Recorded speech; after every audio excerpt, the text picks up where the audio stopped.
नमस्ते। हम सब अभी भी कोरोना के दौर से गुजर रहे हैं। हम पिछले 2 महीने लॉकडाउन में थे। अब काफ़ी हद तक लॉकडाउन खुल चुका है और हमें काम शुरू करना है। तो हम अपना काम भी करना है और सुरक्षा भी रखनी है। ये कैसे कर पाएंगे, आज इस विषय पे हम चर्चा करेंगे।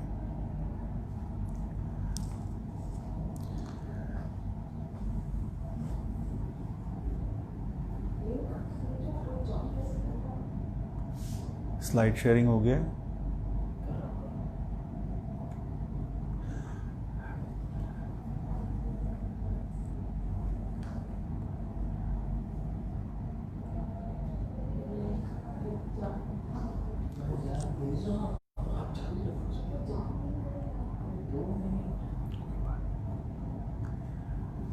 हम डॉक्टर्स के पास भी बहुत सारा मटेरियल होता है और हर डॉक्टर को अपने हिसाब से वो मटेरियल आपको शेयर करता है। मैंने भी काफ़ी सारा गाइडलाइंस के बाद ये सब स्लाइड्स बनाई हैं और आपको इंस्ट्रक्शंस देता हूँ। हर डॉक्टर अलग अलग इंस्ट्रक्शन देता है, पर अल्टीमेटली शायद मैसेज सेम होता है। आज मैं आपको फिर से थोड़ा सा जनरल इंस्ट्रक्शंस के बारे में बताऊंगा।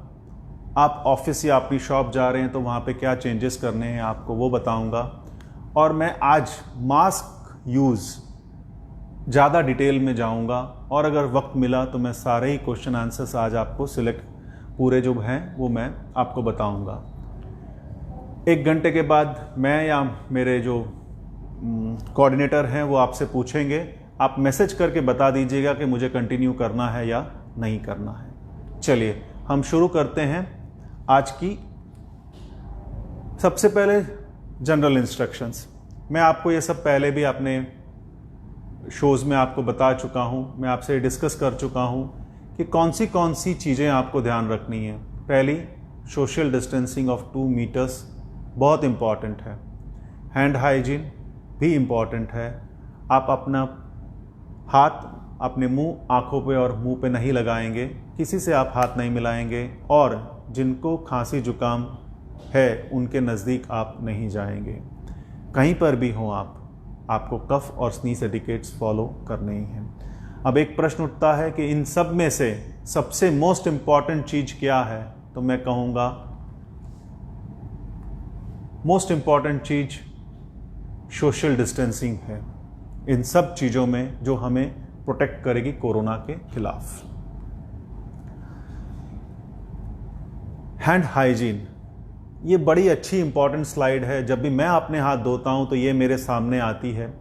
तो मैं चाहता हूँ कि आप लोग भी थोड़ा सा वक्त इस स्लाइड पे गुजारें, क्योंकि ये देखिए, ये बताया गया है कि काफ़ी गंदा हाथ है और सिर्फ पानी से ये कुछ खास साफ होता नहीं है।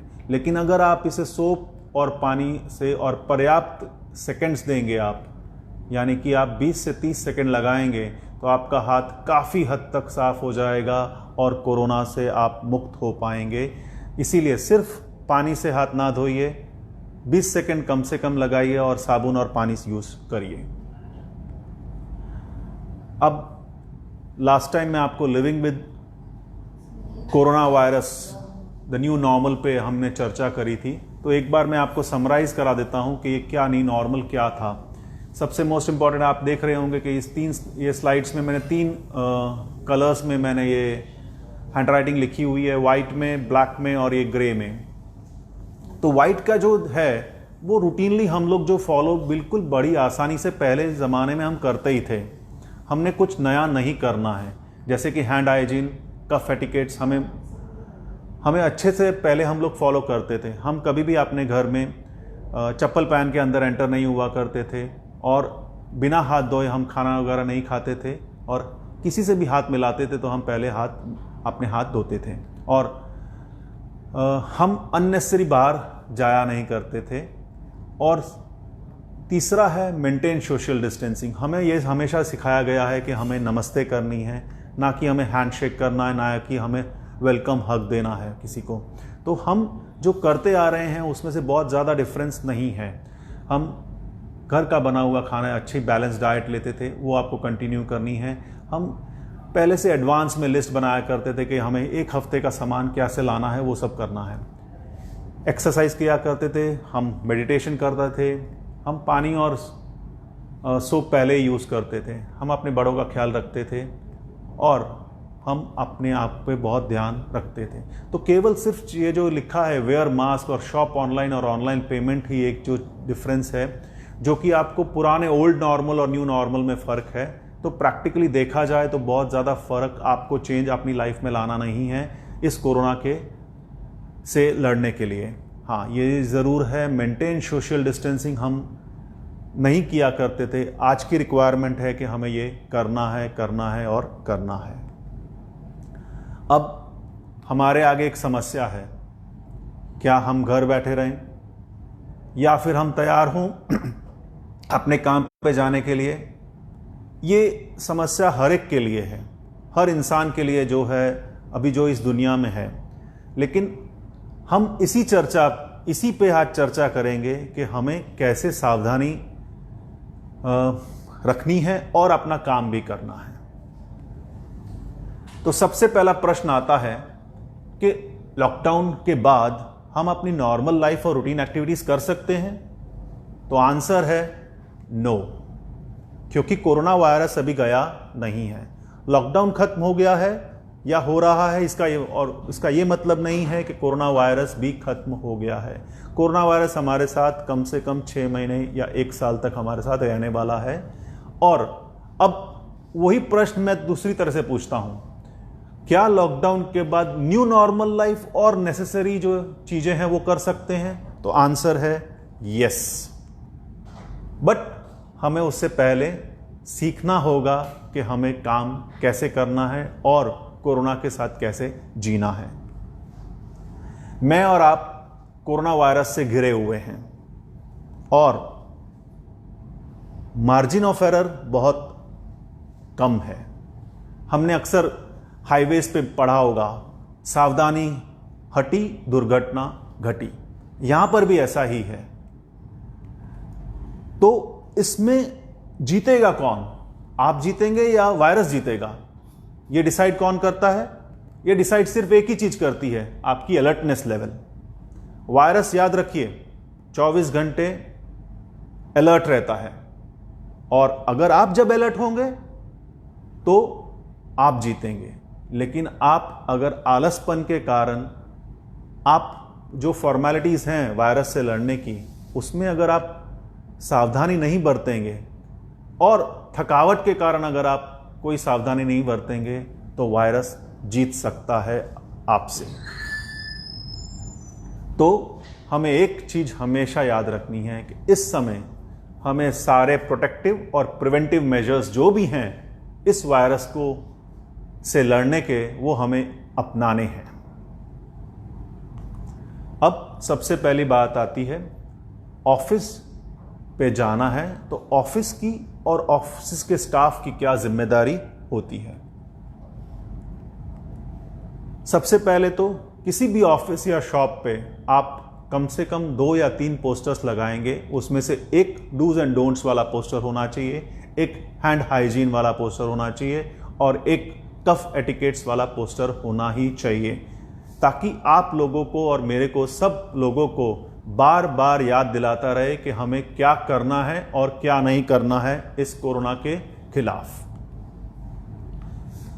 आप किसी भी ऑफिस से एंटर होने से पहले क्या होना चाहिए?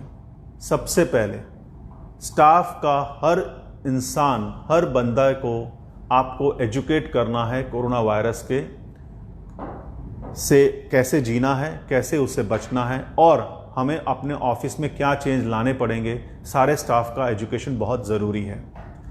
मास्क ज़रूर पहनना है, हैंड हाइजीन पहनना है, करना है, और ये दोनों चीज़ें आपको अपने ऑफिस में एंटर होने से पहले करनी है।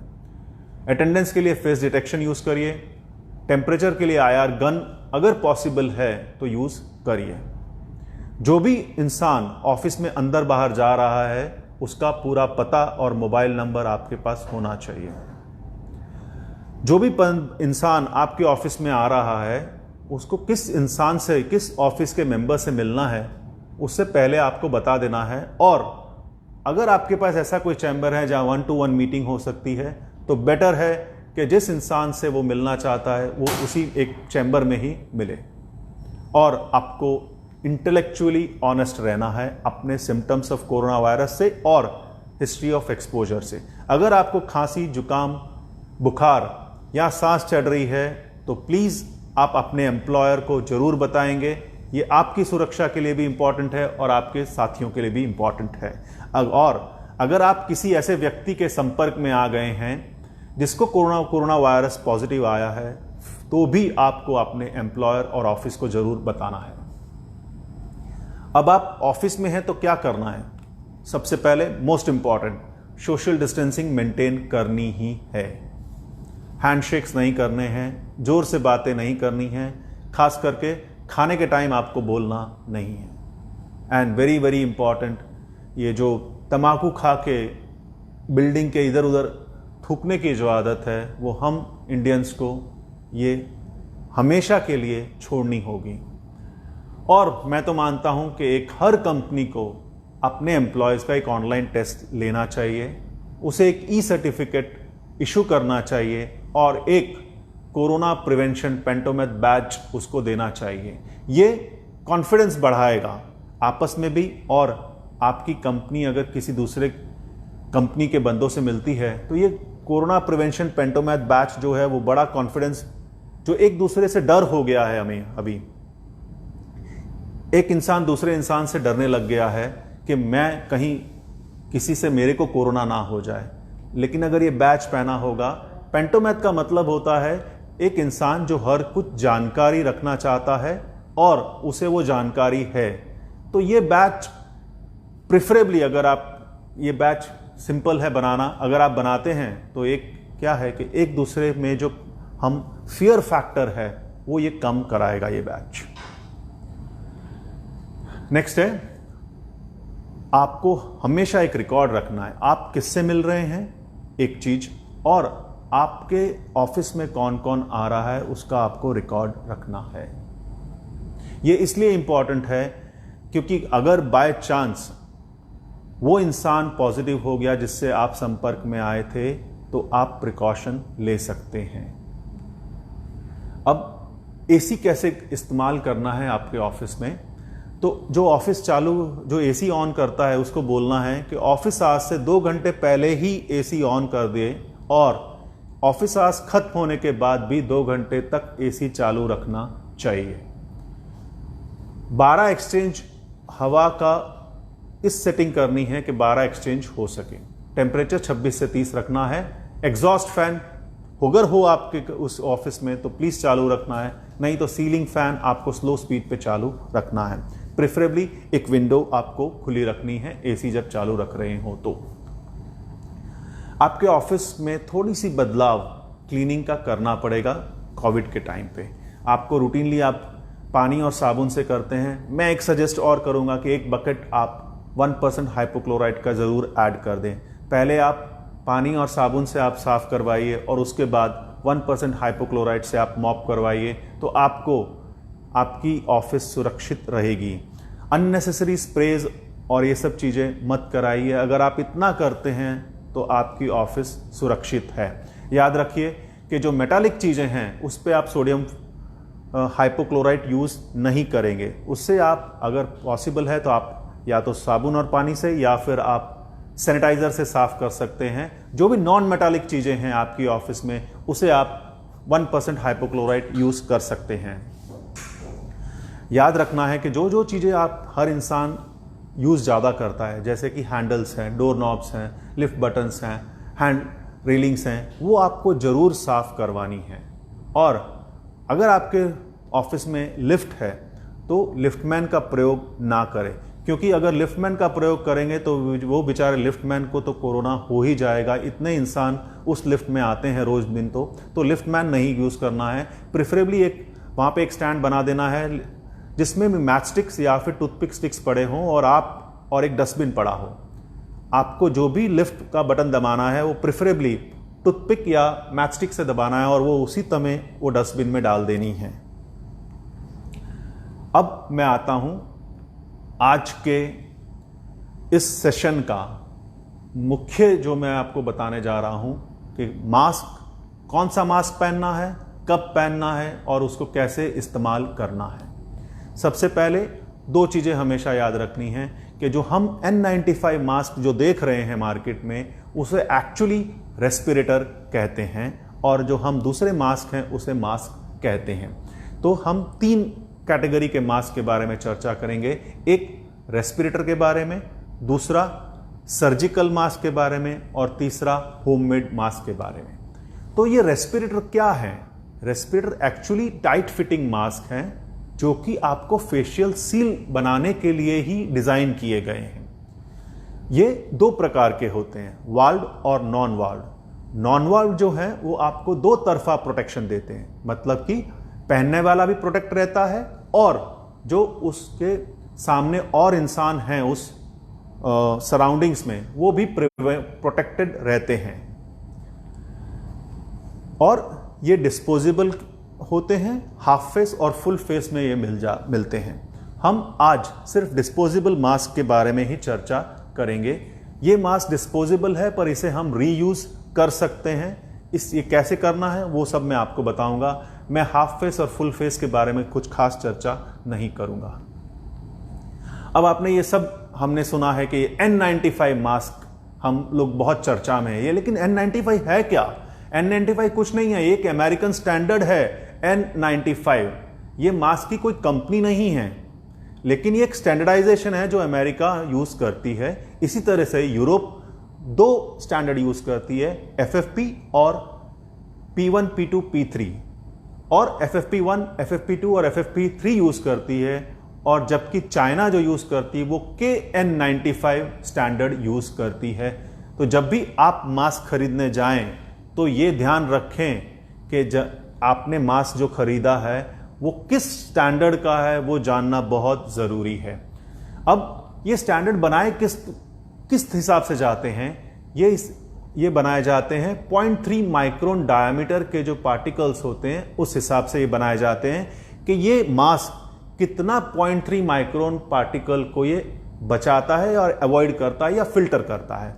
तो ये देखेंगे कि हमने FFP1 जो है वो 80% पार्टिकल्स को अवॉइड करता है, FFP2 94 को और P2 भी 94 को। N95 जो है वो 95% पार्टिकल्स को वो फिल्टर करता है, इसीलिए इसका नाम N95 दिया गया है। सिमिलरली N99 जो है या FFP3 है वो कम से कम 99% फिल्टर करता है। P3 जो है 99.95 और N100 जो है वो 99.97% 0.3 पार्टिकल्स जो है उसको फिल्टर कर सकता है। अब आपस में ये कैसा है इनका? जो N95 जो है वो FFP2 या P2 के बराबर है, N99 जो है वो FFP3 के बराबर है, N100 जो है वो P3 के बराबर है, और जो चाइनीज KN95 है वो N95 और FFP2 के बराबर है। अब कोरोना वायरस कितना बड़ा है? कोरोना वायरस जो है वो 0.06 और 0.14 माइक्रोन साइज का है, और हमारे जो मास्क के स्टैंडर्ड हैं वो 0.3 माइक्रोन के हैं। आप अंदाजा लगा सकते हैं कि बैक्टीरिया जो होता है वो 0.5 माइक्रोन है और उससे भी 5 गुना कम है ये वायरस, कोरोना वायरस। अब जो हमने अभी तक मैंने आपको बताया है कि 0.3 माइक्रोन के हिसाब से ये N95 स्टैंडर्डाइज किया जाता है, पर ये क्या कोरोना वायरस को फिल्टर कर पाता है ये वायरस? तो एक रिसर्च में 3M कंपनी ने एक रिसर्च करी थी जिसमें ये बताया गया था कि इवन 0.1 माइक्रोन साइज से भी नीचे जो पार्टिकल्स हैं उसको भी N95 मास्क कम से कम 94% एफिशिएंट है। और इसी तरह smartfilters.com ने एक रिसर्च करी थी जिसमें यह बताया गया था कि 0.007 माइक्रोन, मतलब कि 10 गुना कोरोना वायरस से भी छोटा हो पार्टिकल, तो भी वो वायरस को फिल्टर कर सकते हैं। जैसे कि 8812 है जो FFP1 रेटेड है, जो कि लेकिन वो रेटिंग में बाद भी 96.6% पार्टिकल्स जो 0.07 माइक्रोन से बड़े हैं उसको वो फिल्टर कर सकता है। तो आप अंदाजा लगा सकते हैं जो FFP2 और FFP3 है वो डेफिनेटली इन FFP1 से वो बेटर हैं, तो डेफिनेटली वो इन पार्टिकल्स को ज़्यादा एफिशिएंटली निकाल सकते हैं। तो कहने का तात्पर्य ये है कि N95 मास्क भले ही स्टैंडर्ड उसका 0.3 माइक्रोन के हिसाब से किया गया है, लेकिन वो वायरस को फिल्टर कर सकता है। अब अगर मेरे पास N95 मास्क है, फिर भी मुझे लगता है, लालच आता है कि क्यों ना मैं N100 मास्क यूज करूं, मैं 5% का भी रिस्क क्यों लूं। पर यह मान्यता सच है, ये करनी चाहिए कि नहीं करनी चाहिए। देखिए, एक बात है, आपका जो स्टैंडर्ड है वो मिनिमम परसेंटेज ऑफ पार्टिकल्स में है।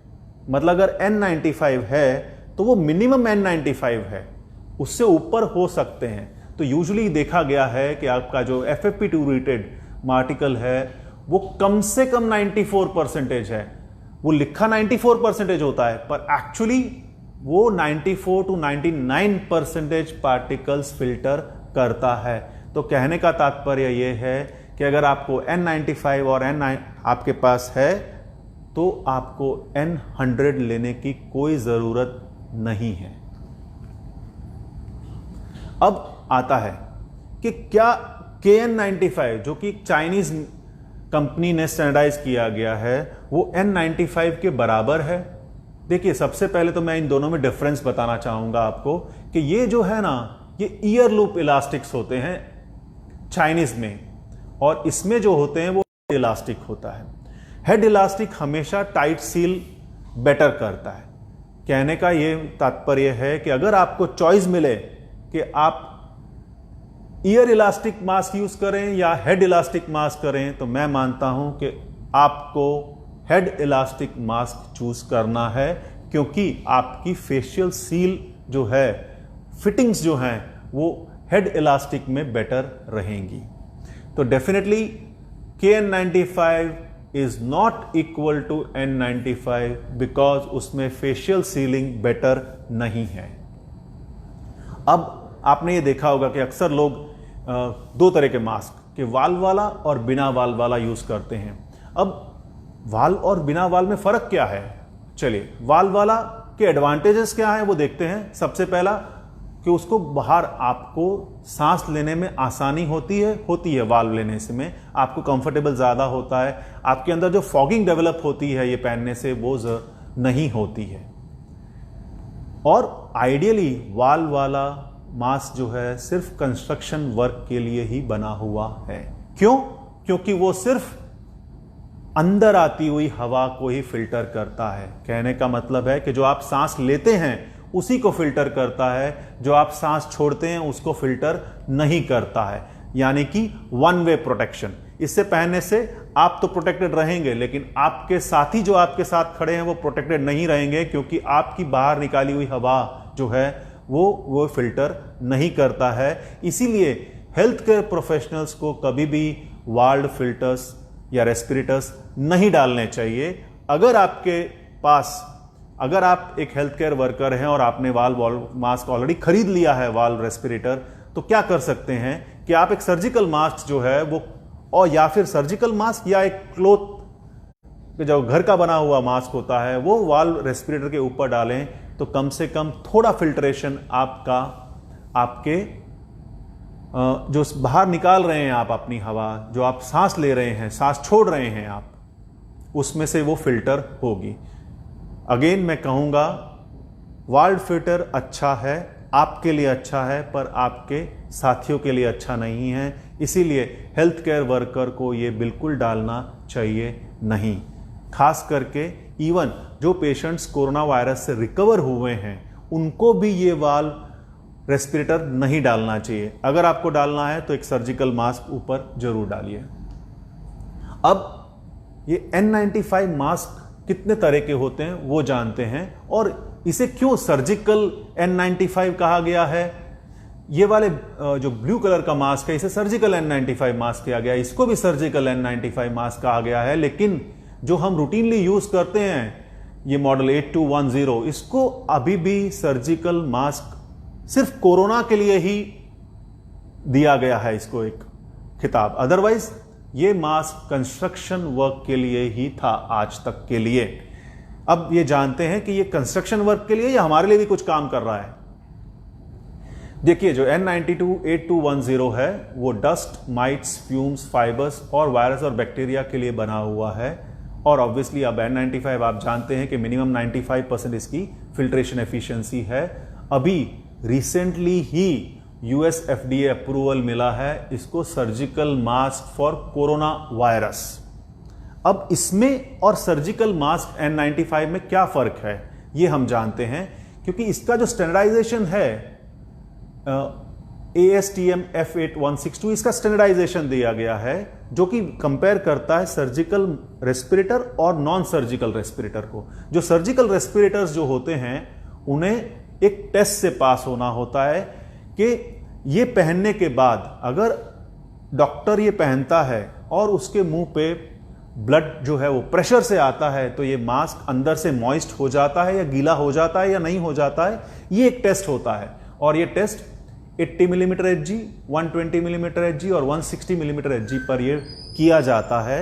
और ये जो आपने ब्लू मास्क देखा है 1860, ये वाला जो है वो 120 मिलीमीटर Hg से टेस्ट किया गया है। और ये जो 1870 है ये 160 मिलीमीटर Hg से ये पास हुआ है।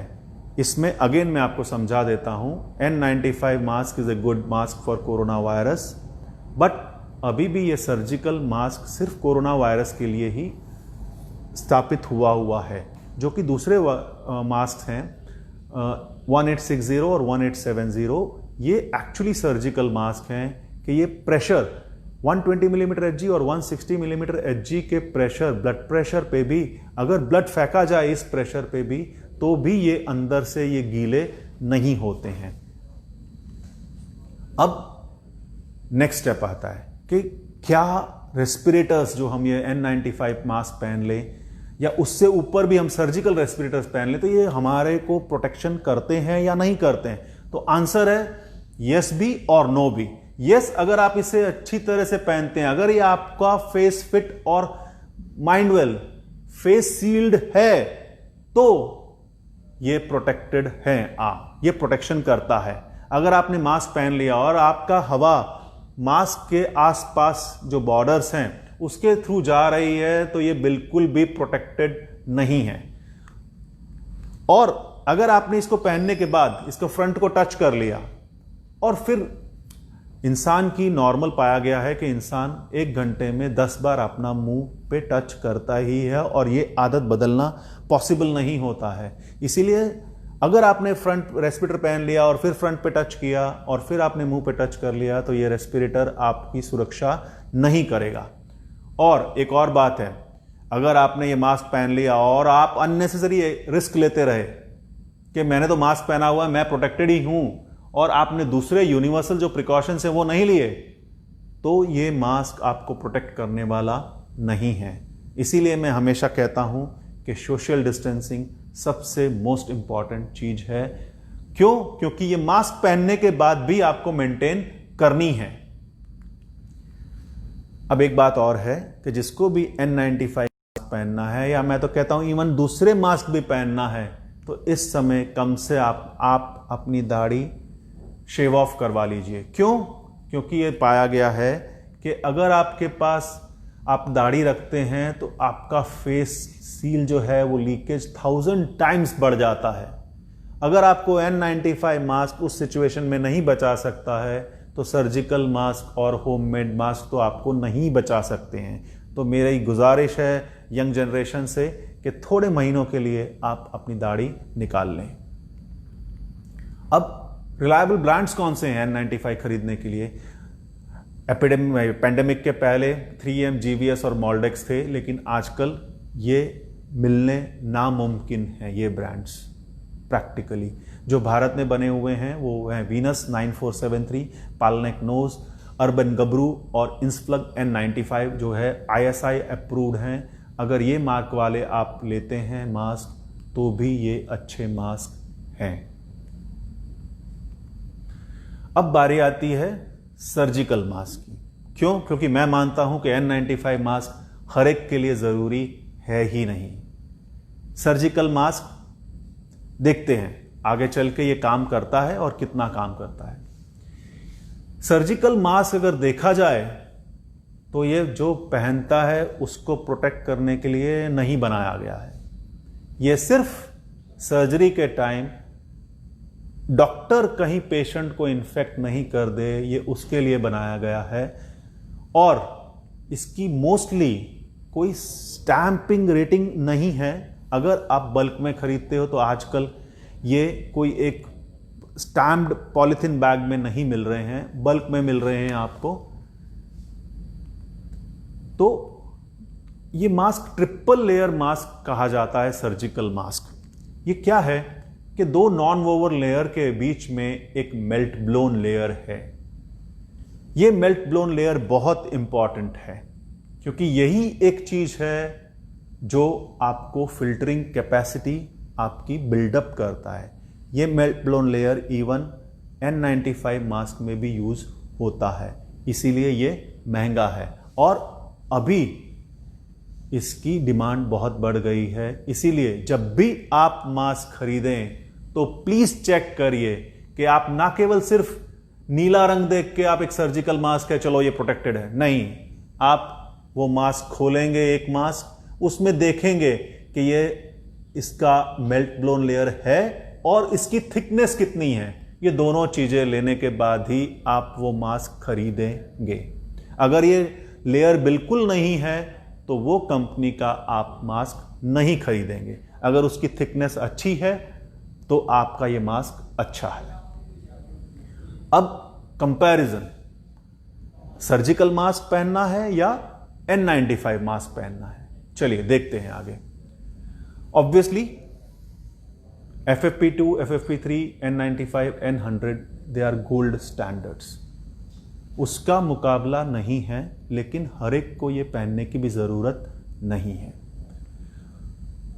जैसा कि मैंने आपको बताया कि surgical mask are primarily designed, मतलब कि उनका डिजाइन जो है सिर्फ पेशेंट्स को बचाना है इन्फेक्शन होने से फ्रॉम डॉक्टर्स और मेडिकल प्रोफेशनल्स। और खास करके जब कोई एक हेल्थ केयर प्रोफेशनल को खांसी या उसको छींक आती है तो सामने वाले को, पेशेंट को इन्फेक्ट नहीं हो, ये इसीलिए बनाया गया है। पर इसका यही इतना काम है या आगे भी कोई काम करता है, देखते हैं। अब हमें तो लड़ना कोरोना वायरस से है जिसका कि साइज 0.06 से 0.14 माइक्रोन है। तो क्या सर्जिकल मास्क इस वायरस से हमें प्रोटेक्ट देता है या दे पाएगा? इसका आंसर हमें इन्फ्लुएंजा वायरस की जो स्टडीज हैं वो देगा। क्योंकि आपने देखा होगा कि इन्फ्लुएंजा वायरस और इसका जो साइज है ये लगभग बराबर है, 0.06 टू 0.14 माइक्रोन और 0.08 टू 0.12 माइक्रोन। मतलब जो मास्क अगर इन्फ्लुएंजा वायरस को प्रोटेक्शन देता है तो हमें वो कोरोना वायरस के खिलाफ वो प्रोटेक्शन देगा ही। कोरोना वायरस बहुत नया वायरस है, इस पे बहुत ज्यादा रिसर्च नहीं हुई है। तो जो भी रिसर्च हुई है वो इन्फ्लुएंजा वायरस पे रिसर्च हुई है। तो क्या होता है कि एक बार एक स्टडी में करीब 3000 लोगों को ये मास्क पहनाया गया था। उसमें से फिर डिसाइड किया था कि कुछ लोगों को सर्जिकल मास्क दिया गया था और कुछ लोगों को N95 मास्क दिया गया था।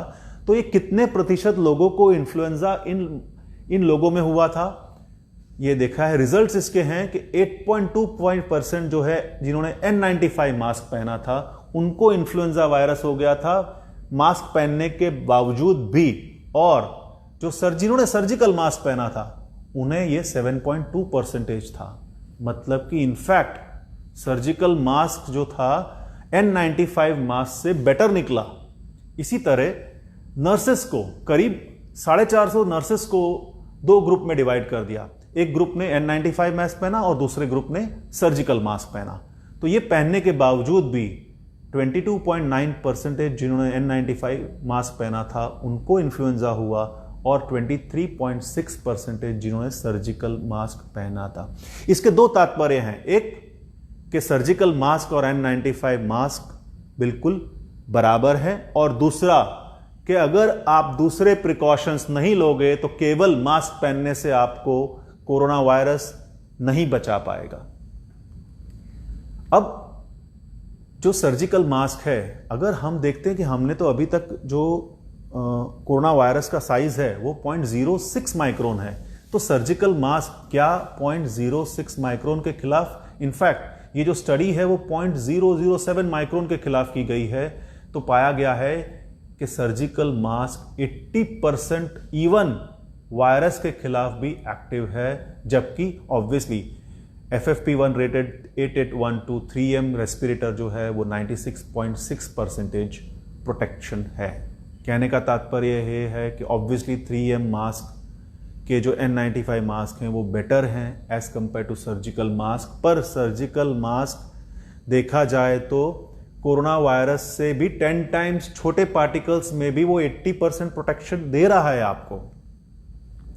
तो जितना हम सोचते हैं surgical mask as compare to N95 inferior है, उतना ये इंफीरियर नहीं है। और इनफैक्ट आपने जैसे मैंने बताया सर्जिकल मास्क जो है N95 मास्क के बराबर ही है जब तक इन्फ्लुएंजा इलनेस का सवाल है। अगला प्रश्न आता है, क्या मास्क पहनने चाहिए या नहीं पहनने चाहिए? ऑब्वियसली पहनने चाहिए, क्योंकि ये प्रोटेक्शन करेंगे ही आपका, चाहे वो आप सर्जिकल मास्क पहने, चाहे N95 मास्क पहने, या फिर आगे चल के देखेंगे या आप होममेड मास्क पहने, लेकिन कोई ना कोई मास्क तो आपको पहनना ही है। अब देखते हैं कि homemade mask versus surgical mask, कि क्या घर के बनाए हुए मास्क जो हैं वो इफेक्टिव हैं या नहीं हैं। अब ऑब्वियसली डिपेंड करता है कि आप इसके ऊपर कौन सा मटेरियल यूज करते हैं। अगर आप डिश टॉवल और वैक्यूम क्लीनर बैग यूज करते हैं तो ये almost similar to as compare to surgical mask ये एफिशिएंसी देता है। लेकिन अगर आप कॉटन टी शर्ट या पिलो केस का जो यूज है वो इस्तेमाल करते हैं तो ये as compare to surgical mask 75% और 69% फायदा करता है। अब ऑब्वियसली अगर आप वैक्यूम क्लीनर बैग और डिश टॉवल यूज करते हैं, ये प्रोटेक्शन तो देते हैं पर इसमें आपको सांस लेने में बहुत तकलीफ होती है, इसीलिए मैं ये सजेस्ट नहीं करूंगा कि आप ये दो चीज़ों का इस्तेमाल करके आप अपना सर्जिकल मास्क बनाएं, आप अपना घर का होममेड मास्क बनाएं। बेटर है कि आप पिलो केस या 100% कॉटन टी शर्ट यूज़ करें जिससे कि आपको प्रोटेक्शन भी मिले और आपको सांस लेने में भी तकलीफ ना हो। ऑब्वियसली होममेड मास्क जो हैं सर्जिकल मास्क और रेस्पिरेटर के मुकाबले आपका लेवल ऑफ प्रोटेक्शन कम है, पर मैं मानता हूं कि हमें ये मास्क ना केवल 1 महीना 2 महीना बल्कि 6 महीने और 1 साल डालने हैं, तो हम वही इस्तेमाल करें जो हम इसको स्टेरलाइज कर सकते हैं, जिसको क्योंकि N95 मास्क अगर आपने 8 घंटे डाल लिया है तो उसके बाद आपको अगर रीयूज़ करना है तो 3 दिन आपको ये किसी के लिफाफे में रखना पड़ेगा, उसके बाद ही यूज़ कर पाएंगे। और सर्जिकल मास्क अगर आपने 8 घंटे यूज़ कर लिया है या फिर अगर वो गीला हो गया है तो उसके बाद फिर से रीयूज़ नहीं करना है। एडवांटेज होममेड मास्क का यही है कि आप इसे स्टेरलाइज कर सकते हैं और अच्छे से यूज़ कर सकते हैं और इसकी कीमत भी बहुत ज़्यादा नहीं होती है। हर मास्क चाहे आप शुरुआत में या 3 घंटे के बाद भी होममेड मास्क, सर्जिकल मास्क और N95 मास्क आपको आपकी सुरक्षा करता ही है। जो कि होममेड मास्क है मैंने ये पहले डिस्कस किया गया हुआ है, इसलिए मैं इसकी डिटेल में नहीं जाऊंगा किस तरह से आप इसको स्टेरलाइज कर सकते हैं। अब मास्क सिलेक्शन भी इंपॉर्टेंट है, पर मास्क के कुछ रूल्स एंड रेगुलेशंस भी हैं जो कि आपको फॉलो करने ही हैं। आपको अपना मुंह और नाक दोनों ढकने हैं, आपको अपने मास्क टच आगे से नहीं करना है और मास्क निकालते वक्त भी उसको आगे से टच नहीं करता है। जो इलास्टिक लूप्स हैं उसी को टच करके उसी को पकड़ के ये निकालना है। अगर आपने अपना मास्क टच कर लिया है तो उसी समय आपको अपने हैंड धोने हैं या फिर आपको अपने हाथ सैनिटाइज करने हैं 70% अल्कोहल से। अब ऑब्वियसली जैसे मैंने आपको बताया कि कोई भी मास्क हो, अगर उसको वो गीला हो गया है, ह्यूमिड हो गया है, तो वो आपको प्रोटेक्शन नहीं देगा। सर्जिकल मास्क रीयूज़ नहीं कर सकते हैं, और जो भी मास्क है वो इमीडिएटली डिस्पोज ऑफ करें। अगर आपको मास्क की डिटेल्स अगर आपको चाहिए तो आप इस YouTube लिंक पर जाके मैंने एक वीडियो है बनाया है जिसमें और डिटेल में आपको ये स्टेरलाइज कैसे करना है, कैसे पहनने है, ये सब बताया गया है। Now take home message as far as mask is concern is कि सोशल डिस्टेंसिंग जो है वो बेस्ट पॉलिसी है आपको कोविड से बचाने की। आपको सोशल डिस्टेंसिंग मास्क पहनने के बाद भी आपको मेंटेन करनी ही है, और बाकी सारे प्रिकॉशंस लेने ही हैं मास्क पहनने के साथ भी, और मास्क पहनना भी जरूरी है। और मोस्ट इंपॉर्टेंट इल फिटेड, मतलब कि अगर आपको उसकी N95 मास्क आपको आपका फेस सील्ड नहीं कर रहा है, आपका नाक आपका मुंह सील नहीं कर रहा है, तो ये मास्क आपको सर्जिकल मास्क से तो क्या, इवन होममेड मास्क से भी बदतर प्रोटेक्शन देगा। अब आती है बारी मेंटल हेल्थ मेंटेन करने की। हमें अपनी मेंटल हेल्थ को स्टेबल रखना ही है। हमें 6 से 8 घंटे सोना है, बैलेंस डाइट लेनी है, हाइड्रेशन मेंटेन करना है अपना, दूसरों से मोबाइल पे या वीडियो कॉल्स पे आपको टच पे रहना है, हमेशा भगवान को आपको धन्यवाद देना है, पेशेंस रखना है। वक्त बुरा है पर चला जाएगा, और अपने आप को पॉजिटिव सजेशंस देने हैं। ये नहीं कि डर रहना है। और डर क्यों होता है? क्योंकि आप सारा दिन एक ही चीज़ कोविड और कोरोना वायरस के बारे में ही सोचते रहेंगे तो ऑब्वियसली आप डरेंगे, और डर जो होता है, जहां डर होता है वहां पॉजिटिविटी खत्म हो जाती है। और नेक्स्ट स्टेप आता है कि मेरे से अक्सर पूछा जाता है कि इसमें क्या खा के मेरी इम्यूनिटी बढ़ जाती है। तो दोस्तों, सिर्फ खाने पीने से इम्यूनिटी नहीं बढ़ती है। मैं मानता हूं कि जो काम मेंटल हेल्थ को आप देते थे, प्रैक्टिकली ये स्लाइड और पिछले वाली स्लाइड में कोई फर्क नहीं है। तो मैं मानता हूं कि सिर्फ अच्छा खाने से इम्यूनिटी नहीं बढ़ती है। एक्सरसाइज का कंट्रीब्यूशन, सोने का कंट्रीब्यूशन, दूसरों से बात करने का कंट्रीब्यूशन, आपकी बैलेंस डाइट का कंट्रीब्यूशन, और ऑब्वियसली आप पॉजिटिव रहते हैं उसका भी कंट्रीब्यूशन आपकी इम्यूनिटी पर डेफिनेटली पड़ता है। अब मैंने क्या सीखा है आपसे मैं ये शेयर करता हूँ इस कोविड-19 के दौर में। First of all, continuous lockdown is not the answer. हमें अपना काम अब करना ही पड़ेगा। और यकीन मानिए दोस्तों कि जो हमारे बड़े जैसे कि पिताजी और दादा परदादा जो जिस तरह से रहते थे वो डेफिनेटली मोर हाइजीनिक था, और वो इम्यूनिटी बूस्टर्स था।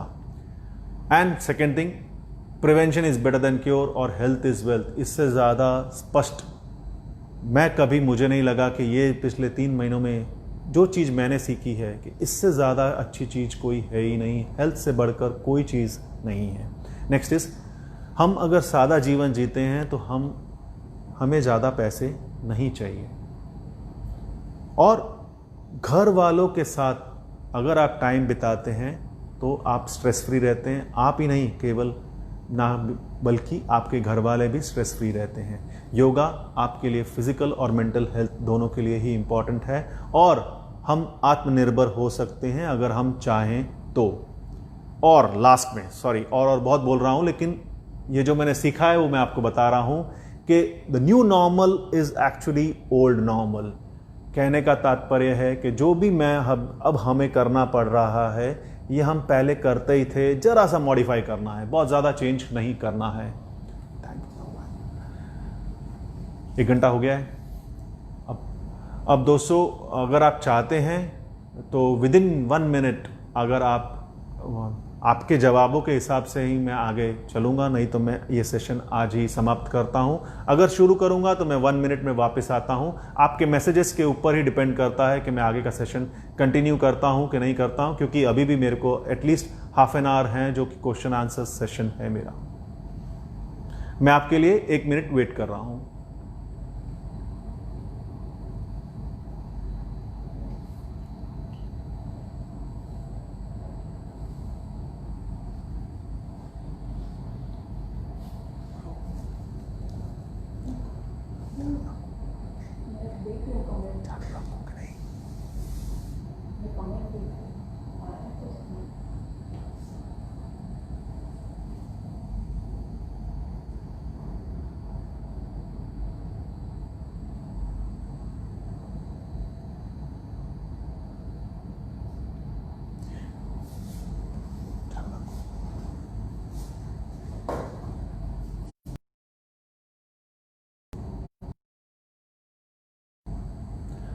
नेक्स्ट टाइम फिर करते हैं। सर्जिकल मास्क लाइफ एंडिंग में डांस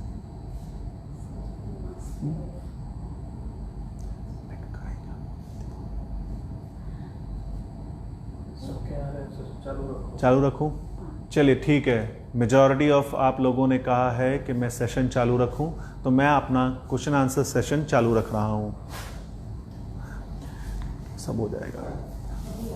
पहला क्वेश्चन है, what are the basic precautions to prevent spread of corona virus? मतलब कि जनरल इंस्ट्रक्शंस क्या थे? जैसे कि मैंने आपको बताया कि मेरी पहली स्लाइड में सारा यही लिखा गया था कि hand hygiene, avoid touching to the face, not to shake hands, maintain social distancing of 2 metres, avoid coming in contact with respiratory symptoms and follow cough and sneeze etiquettes. इसका आंसर है। Next है, हमें अपना घर कैसे साफ रखना है? जैसे कि मैंने आपको बताया था, ऑफिस का मैंने जैसे बताया, मेटालिक को जो है वो आपको अल्कोहल से या साबुन और पानी से, और नॉन मेटालिक को जो है वो आप सोडियम हाइपोक्लोराइड से साफ कर सकते हैं। और याद रखिए कि जितनी भी ड्रेनेज पाइप्स हैं उसमें आप थोड़ा सा पानी जरूर ड्रेन करें, भले ही वो आप वो वाला बाथरूम यूज़ करते हैं कि नहीं यूज़ करते हैं, ये बड़ा इंपॉर्टेंट चीज़ है। तो ये दोनों का ख्याल रखना है। मेटालिक सरफेस पे आपको सोडियम हाइपोक्लोराइड नहीं यूज़ करना है, नहीं तो उसमें जंग लग जाएगा और आप तकलीफ में आएंगे। जितने भी नॉन मेटालिक वाले हैं उसमें साबुन और पानी का इस्तेमाल जितना कर सकते हैं वो वायरस के लिए सफिशिएंट है। आपको अपने फ्रूट्स और वेजिटेबल्स कैसे सैनिटाइज करने हैं? बेस्ट है उनको 4 घंटे आप लाने के बाद उसको आप रख दें। आप नेक्स्ट है कि बेकिंग सोडा डाल के उसको 30 मिनट तक उसको अंदर रखें, और आप कच्ची सब्जियां मत खाएं। जितने भी फ्रूट्स हैं प्रेफरेबली पील्ड वाले फ्रूट्स अभी खाएं। अब वायरस किन चीजों में वायरस ज्यादा होता है? सबसे पहले हैंड, माउथ और नोज में सबसे ज्यादा वायरस की मात्रा होती है, तो इससे ही सबसे ज्यादा बचाना है हमें। और ऑब्वियसली प्लास्टिक बैग्स में जो है वो ऑलमोस्ट 3 दिन तक रह सकता है, स्टील आइटम्स में भी 3 दिन तक रह सकता है, करेंसी नोट्स में भी ये आ सकता है। हमें अपना न्यूज़पेपर कैसे पढ़ना है?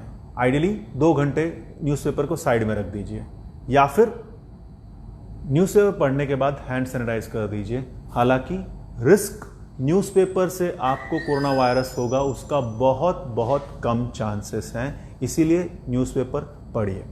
दूसरा है कुरियर डिलीवर, जो है वो कुरियर बाहर ही कराइए, उसको बाहर ही खोलिए। बाहर जो अगर गत्ता वाला है तो गत्ता का जो पोर्शन है वो आप घर में लाएंगे ही नहीं, बल्कि आप सिर्फ वही अंदर का जो पैकेट है वो लेके आएंगे और उसको आप हैंड सैनिटाइज करेंगे और उसको भी सैनिटाइज करके ही यूज करेंगे। ग्रॉसरी प्रोडक्ट्स कैसे आपको रिसीव करने हैं? फिर से आपको घर के बाहर रिसीव करने हैं, ऑनलाइन पेमेंट करना है, और जो भी आप ग्रॉसरी आइटम लाते हैं उसको 72 घंटे तक यूज करना नहीं है। सबसे most important precautions of all precautions कौन सा है? मास्क भी इंपॉर्टेंट है, सैनिटाइजर भी इंपॉर्टेंट है, वेजिटेबल क्लीनिंग भी इंपॉर्टेंट है, आपका घर साफ रखना भी इंपॉर्टेंट है, और घर में रहना भी इंपॉर्टेंट है। सिर्फ ज़रूरत के लिए ही आप अपने घर से अभी भी बाहर निकलिए, पर मैं मानता हूं मोस्ट इंपॉर्टेंट कहीं पर भी हो आप, सोशल डिस्टेंसिंग सबसे ज़्यादा इंपॉर्टेंट है। क्या मैं बाहर का खाना खा सकता हूं? देखिए, जहां तक हो सके अवॉइड करिए। अगर आप ऐसे सिचुएशन में है कि आपका खाना ही पड़ता है तो वो भी डिलीवरी आप घर से बाहर ही कराइए, उसको खोलिए भी आप बाहर ही, ऊपर का कवर आप बाहर डस्टबिन में ही डाल दीजिए, और अंदर का जो है वो आप माइक्रोवेव में हीट करने के बाद ही खाइए। कौन सा मास्क पहनना है और कैसे रीयूज करना है? दोस्तों, इसका आंसर मैं आपको बहुत अच्छे से आज दे चुका हूं, फिर भी मैं जल्दी से आपको बताता हूं कि आपके प्रोफेशन के ऊपर डिपेंड करता है। जब आप हॉस्पिटल जाते हैं तो ट्रिपल लेयर मास्क डाल लीजिए, और नहीं तो केवल एक होममेड मास्क विद स्ट्रिंग्स जो है वो एक सफिशिएंट मास्क है आपके लिए। मोस्ट इंपॉर्टेंट है, सर्जिकल मास्क को दोबारा मत यूज करिए, और होममेड मास्क जो है वो प्रेशर बॉइलिंग से soap and water followed by sunlight और आयरन से आप उसको स्टेरलाइज कर सकते हैं। और N95 मास्क भी आप प्रॉपर टेक्निक से अगर यूज करते हैं तो उसको आप दोबारा पहन सकते हैं। आपको अपना हाथ सैनिटाइज कितनी बार करना है दिन में? देखिए, हमेशा जब भी आप छींक खाते हैं या खांसी खाते हैं उसके बाद तो आपको करना ही है, और खाने और पहले और बाद में, खाने से पहले, पानी पीने से पहले और वॉशरूम यूज़ करने से पहले भी और बाद में भी आपको हैंड सैनिटाइज करना है। याद रखिए, नॉर्मली आप 20 सेकेंड्स लीजिए, लेकिन अगर आपके घर में कोई इन्फेक्टेड बंदा है या आप किसी के टच में आए हुए हैं तो वो 40 सेकेंड यूज़ करिए आप अपने हाथ साफ करने के लिए। हमें ये सब प्रिकॉशंस कितने महीने तक लेने पड़ेंगे? करीब करीब 6 महीने और 1 साल तक लेने पड़ेंगे हमें ये प्रिकॉशंस।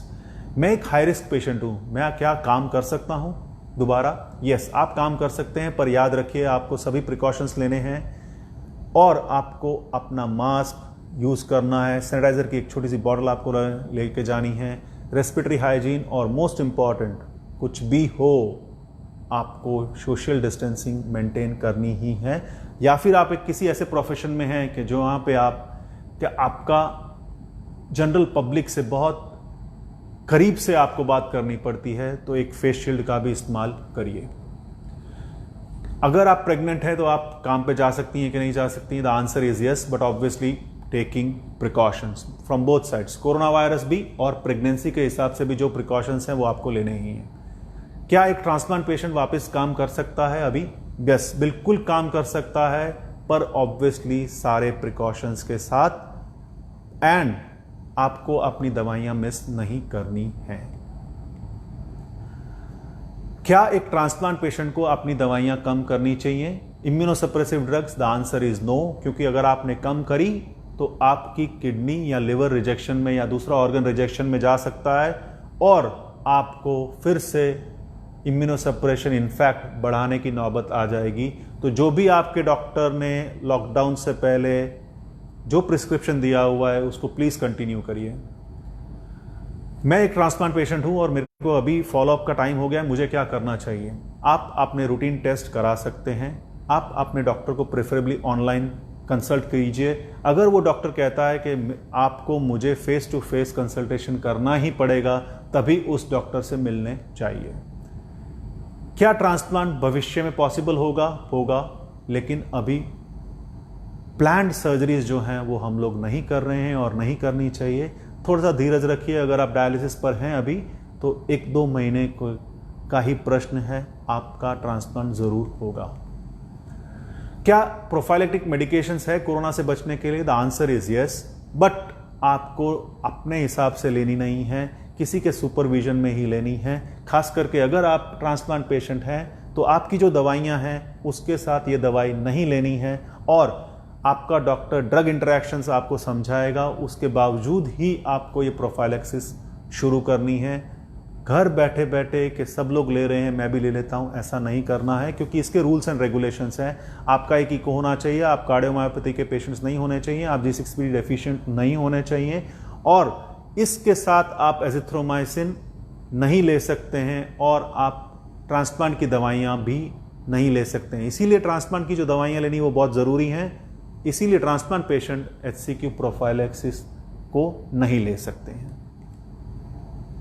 आपको अपना घर का एसी किस तरह से चलाना है, आपको याद रखना है कि घर का एसी जो है वो बाहर का रिसर्कुलेट नहीं करता है हवा, जो अंदर हवा होती है उसी को ठंडा करता है।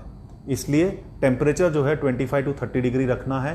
ह्यूमिडिटी जो है नॉर्मली जब हम एसी को इस्तेमाल करते हैं तो 40 to 50 डिग्री रहती है, पर कोरोना वायरस ऐसी चीज़ है जैसे ह्यूमिडिटी कम होती है कोरोना वायरस का वायबिलिटी या और उसका मल्टीप्लिकेशन बढ़ जाता है। तो आपकी ह्यूमिडिटी कभी भी 40% से कम ना हो, इसलिए आपको एक पैन में पानी या फिर एक बकेट में पानी आपके अपने रूम में रखना है एसी जब चालू करते हैं, और प्रेफरेबली एग्जॉस्ट फैन शुरू रखना है और सीलिंग फैन हल्का रखना है, चालू रखना है, और एक विंडो जो कि बाहर खुल रही हो, अगर ऐसी कोई विंडो आपके घर पे है तो वो आपको खोलनी है थोड़ी सी। कौन सा सैनिटाइज़र यूज़ करना चाहिए, आपको कैसे पता चलेगा कि ये सैनिटाइज़र अच्छा है या ख़राब है? देखिए, कोई भी सैनिटाइज़र जो है 70% अल्कोहल का है वो अच्छा है, बट ऑब्वियसली जब आप उसको हाथ मलते हैं तो एक ठंडक आपके हाथों में महसूस होनी चाहिए, एक पंजेंट स्मेल आनी चाहिए आपको, और मोस्ट इंपॉर्टेंट है कि वो 20 सेकेंड के अंदर अंदर आपका हाथ ड्राई कर देना चाहिए। अगर ये सब वो कर रहा है तो आपका सैनिटाइज़र अच्छा है। अगर आपके हाथ गीले रह रहे हैं तो आपका सैनिटाइज़र अच्छा नहीं है, मतलब कि उसमें जो अल्कोहल है वो 70% से कम है। और जिसमें भी आर्टिफिशियली परफ्यूम डाला गया है सैनिटाइजर, तो यकीन मानो कि वो सैनिटाइजर अच्छा नहीं है। मेरा ऑफिस जो है सेंट्रली एयर कंडीशन है, वो वायरस पास कर सकता है या नहीं? The answer is yes and no both. क्योंकि अगर आप अच्छे से रूटीनली जो गाइडलाइंस में बता रहा हूं, अगर वो यूज़ करेंगे तो आप वो उससे नहीं फैलेगा। लेकिन अगर आपका प्रोफेशन के ऊपर डिपेंड करता है, अगर आप ऑपरेशन थिएटर में हो तो ऑब्वियसली वहाँ एरोजल जनरेशन ज़्यादा होता है। और वहीं एक ऐसी जगह है जैसे कि परजियोस्कोपी है, ब्रोंकोस्कोपी है, यहाँ सब एरियाज़ में जो है सेंट्रली एयर कंडीशन बहुत इंपॉर्टेंट है, उसका प्रिकॉशंस बहुत इंपॉर्टेंट है। बट ऑब्वियसली जिस तरह से मतलब कि आपको मैंने वैसे बताया है अपने प्रेजेंटेशन में कि 2 घंटे पहले ऑन करा देना है अपना एसी, 2 घंटे आपके ऑफिस आवर्स खत्म हो जाते हैं, उसके बाद भी आपको 2 घंटे ऑन रखना है, टेम्परेचर 26 से 30 डिग्री रखना है, और प्रिफरेबली एग्जॉस्ट फैन ओपन रखना है, सीलिंग फैन हल्का सा चालू रखना है, एक विंडो ओपन रखनी है, और अपना जो एसी है वाला है जो आपको हैंडल करता है उसको बोलना है कि 12 exchange of air per hour पे सेटिंग कर दे। तो ये सब करेंगे तो आपको कोरोना वायरस नहीं फैलेगा। मोस्ट इंपॉर्टेंट क्वेश्चन जो रेगुलरली है कि एक रेगुलर फ्लू और कोविड-19 के बीच में डिफ्रेंशिएट कैसे करना है।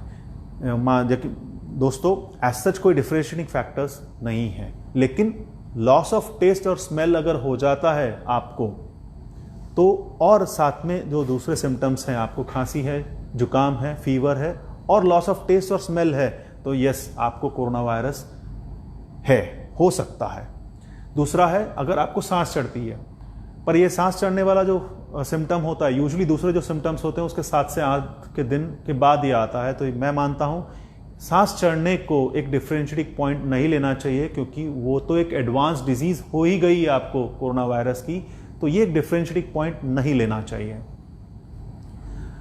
दूसरा फर्क ये है कि कोविड-19 जो है एसिम्प्टोमेटिक पेशेंट्स में फैल सकता है और उसकी मोर्टालिटी जो है वो 5% है। रूटीन फ्लू की मोर्टालिटी जो है सिर्फ 0.3% है। नेक्स्ट क्वेश्चन है, अगर मैं एक संपर्क में आ गया हूं कोविड पेशेंट के तो मुझे क्या करना चाहिए? सबसे पहले याद करिए कि आप उस बंदे के संपर्क में कितने मिनट के लिए आए थे, 15 मिनट से कम या 15 मिनट से ज़्यादा। आपने उस समय मास्क पहना हुआ था कि नहीं पहना हुआ था? जो सामने वाला इंसान था उसने मास्क पहना हुआ था कि नहीं पहना था? आपके और उसके बीच में कितना डिस्टेंस मेंटेन किया था आपने? ये सब बातें आप अपने डॉक्टर को ज़रूर बताएंगे, क्योंकि वही डिसाइड कर पाएगा कि आपको होम क्वारंटाइन की ज़रूरत है या नहीं है। Who can be labelled as a contact with covid? जो कोविड कॉन्टैक्ट किसे कहेंगे कि आप एक पर्सन है, मतलब आप एक घर में रह रहे हैं और ऑलरेडी एक बंदा आपका इन्फेक्टेड हो गया है, तो यस आप कांटेक्ट में होंगे। आप किसी के डायरेक्टली फिजिकल कांटेक्ट में आ गए हैं या फिर आप फेस टू फेस कांटेक्ट में आए हैं जिसका जबकि आपका डिस्टेंस जो था वो 2 मीटर से कम था, तो डेफिनेटली आप कांटेक्ट में हैं। या फिर आपने मास्क प्रॉपर नहीं पहना हुआ था या उस समय आपने मास्क नीचे उतारा हुआ था, तो आप कांटेक्ट कहलाएंगे। अगर आपको कोविड के सिम्टम्स हो जाते हैं तो आपको क्या करना चाहिए? आपको सबसे पहले अपने डॉक्टर को फ़ोन करना चाहिए। किसी भी लैब में जाके टेस्ट कराने की तुरंत मत जाएं, क्योंकि आपको आपके डॉक्टर का देखा हुआ पर्चा और उसमें एक ICMR फॉर्म होता है, वो आपको भरेंगे तभी लैब टेस्ट करेगी। इसीलिए जैसे ही आपको सिम्टम्स आए आप प्लीज़ लैब पे मत जाएं, और जब तक रिजल्ट नहीं आता है स्ट्रिक्ट आइसोलेशन में रहें और डॉक्टर को डिसाइड करने दीजिए कि आपको रिपोर्ट के हिसाब से और आपके सिम्टम्स के हिसाब से आपको घर में ही ट्रीटमेंट की ज़रूरत है या हॉस्पिटल केयर की ज़रूरत है। आपको अपने होम क्वारंटाइन कैसे करना है, ये एक बहुत बड़ा लंबा सब्जेक्ट है, पर फिर भी मैं चाहूँगा कि थोड़ी सी समरी में आपको ये पेश कर देता हूँ कि आपको पैनिक नहीं होना है। आपको अपने डॉक्टर से कॉल करना है, हॉस्पिटल पे रश नहीं करना है। आप अपने डॉक्टर से सारी चीज़ें आप स्पष्ट बताइए कि आपको क्या सिम्टम्स हुए, किससे आप मिले, कितने देर से मिले, और आपको वो तभी बताएगा। आप अपनी पुरानी हिस्ट्री भी बताएं कि आपको डायबिटीज़ है कि नहीं है, आपको ब्लड प्रेशर है, आपको अगर हृदय रोग की प्रॉब्लम है, और अगर आपको सांस चढ़ रही है तो ऑब्वियसली डॉक्टर आपको हॉस्पिटल केयर में डिसाइड करेगा। अगर आपके सिम्टम्स माइल्ड हैं, सिर्फ आपको खांसी और बुखार है, तो हो सकता है वो आपको होम क्वारंटाइन की भी सलाह दे सकता है। अगर आपको वो होम क्वारंटाइन की सलाह देता है तो सब ऑब्वियसली आपका फ़र्ज़ बनता है कि लास्ट 2-3 दिनों में से आप जिससे भी मिले हैं उसकी एक लिस्ट बनाइए, उनको इन्फॉर्म करिए, क्योंकि वो एक कॉन्टैक्ट हैं, उनको भी ये संपर्क में आए हुए हैं, तो उनको भी ये पॉसिबल है कि वो कोरोना वायरस हो सकता है। और अपने सिम्टम्स मॉनिटर कीजिए, एक चार्ट बनाइए, कितना टेम्परेचर आ रहा है वो नोट डाउन करिए। आपको पैरासीटामोल कोई गोली लेने की ज़रूरत पड़ रही है कि नहीं पड़ रही है बुखार उतारने के लिए, भी नोट डाउन करिए। और आपको कब फीवर गया बिना पैरासीटामोल के, ये तो 100% नोट डाउन करके रखिए, क्योंकि आपको क्वारंटाइन कितना लंबा चलेगा और आप इन्फेक्शन कितनी देर तक आप लोगों को फैला सकते हैं, ये इस पर डिपेंड करता है। आपको bed rest, please bed rest लेने की ज़रूरत नहीं है। जिस रूम में आप हैं उस रूम में आप चलते रहिए, थोड़ा सा आप मूवमेंट करते रहिए। अपने आप को पॉजिटिव सिग्नल्स देने हैं। 100 में से केवल 5% लोगों को प्रॉब्लम ज़्यादा होती है, और अगर आपको होम क्वारंटाइन की सलाह दी गई है तो आपको कोई प्रॉब्लम होने वाली नहीं है। But obviously you have to take precautions. आपको होम क्वारंटाइन क्या है, लेकिन एक्चुअली ये रूम क्वारंटाइन है। आपको अपने रूम से बाहर नहीं आना है। आपको अपने जो चीज़ें हैं अपने रूम में खुद ही साफ करनी है, किसी को दूसरों की मदद जहाँ तक हो सके लेनी नहीं है। और अपने आप को सिम्टम्स जो है, मोस्ट इंपॉर्टेंट सिम्टम्स हैं डिफ़िकल्टी इन ब्रीदिंग। अगर आपको सांस चढ़ जाती है तो प्लीज़ आप घर पे मत बैठिए, तुरंत ही आप अपने डॉक्टर को फ़ोन करिए और हॉस्पिटल में आप एडमिट हो जाइए। और आप जितने भी टाइम आप होम क्वारंटाइन में हैं, आप अपने डॉक्टर के संपर्क में ज़रूर रहिए। वैक्सीन आ रहा है, और देखिए ये अभी बहुत सारी रिसर्च चल रही है, बहुत सारे वैक्सीन्स आपको रिसर्च चल रही है, लेकिन अभी तक 100% मार्केट में कोई वैक्सीन आया नहीं है, अभी देर है। हाँ, कुछ वैक्सीन आए हैं जिन्होंने क्लेम कर रहे हैं कि जितना कोविड इन्फेक्शन के बाद प्रोटेक्शन होता है उतना हमारा ये वैक्सीन प्रोटेक्ट कर रहा है, लेकिन अभी वक्त है। वैक्सीन की चर्चा और वैक्सीन के भरोसे मत रहिए, आप अभी प्रिकॉशंस लीजिए, वो बहुत इम्पॉर्टेंट है। मैं एक बिजनेस और पब्लिक डीलिंग में काम करता हूँ, मुझे पीपीई किट पहननी चाहिए। आपके लिए पीपीई किट आपका मास्क है। और अगर आप ऐसे प्रोफेशन में हैं जहाँ की आपको लोगों को 2 मीटर से कम में बात करनी पड़ती है, तो आप एक फेस शील्ड डालिए। जहाँ पे भी काम करिए, हैंड हाइजीन और मोस्ट इम्पॉर्टेंटली सोशल डिस्टेंसिंग का आप पालन करेंगे। गाइडलाइंस फॉर शॉप ओनर्स, वही है गाइडलाइंस, सेम है। आप सारे प्रिकॉशन लीजिए और सोशल डिस्टेंसिंग हर समय आप मेंटेन करिए। मैं अस्थमैटिक पेशेंट हूँ, मुझे अगर सांस चढ़ती है तो कोविड सिम्टम्स से कैसे डिफ्रेंशिएट करना है। सबसे पहले देखिए, आप अगर एक अस्थमैटिक पेशेंट हैं तो आपको अपने प्रेसिपिटेटिंग फैक्टर्स, आपको एक पर्टिकुलर सीज़न पता ही होगा। अगर वो पर्टिकुलर सीज़न में ही हो रहा है और पर्टिकुलर मंथ में ही हो रहा है तो घबराने की बात नहीं है। सेकेंड थिंग, अगर आपके पास एक्सपोजर की कोई हिस्ट्री है कि आप किसी कोविड पेशेंट के संपर्क में आए हैं तो ऑब्वियसली आपको कोविड टेस्ट कराना ही पड़ेगा। और सेकेंड थिंग ये है कि आपका अगर loss of taste and smell चला गया है तो यस, आपको कोविड हो सकता है। हाँ, लेकिन आप अपनी अस्थमा की दवाइयाँ कम नहीं करेंगे। अगर आप स्टेरॉइड्स भी ले रहे हैं, इनहेल्ड स्टेरॉइड्स, तो प्लीज़ कंटिन्यू करिए। आपको अपने डॉक्टर के कोरोना के दौर पे कैसे जाना है, प्रेफरेबली ऑनलाइन कंसल्टेशन करिए। अगर आपका डॉक्टर कहता है कि मुझे आपको फेस टू फेस कंसल्टेशन करने की ज़रूरत है, तभी आप फेस टू फेस कंसल्टेशन उससे करने जाएं। मुझे अपनी दाढ़ी रखनी चाहिए? The answer is clearly no. No mask will protect you. आपको मुझे एक कैप पहननी चाहिए जब मैं घर से बाहर निकलूं? The answer is no. मुझे एक फैमिली मेंबर जो पॉजिटिव हो चुका है वो 7 दिन के बाद हॉस्पिटल से घर आया है, मुझे क्या करना चाहिए?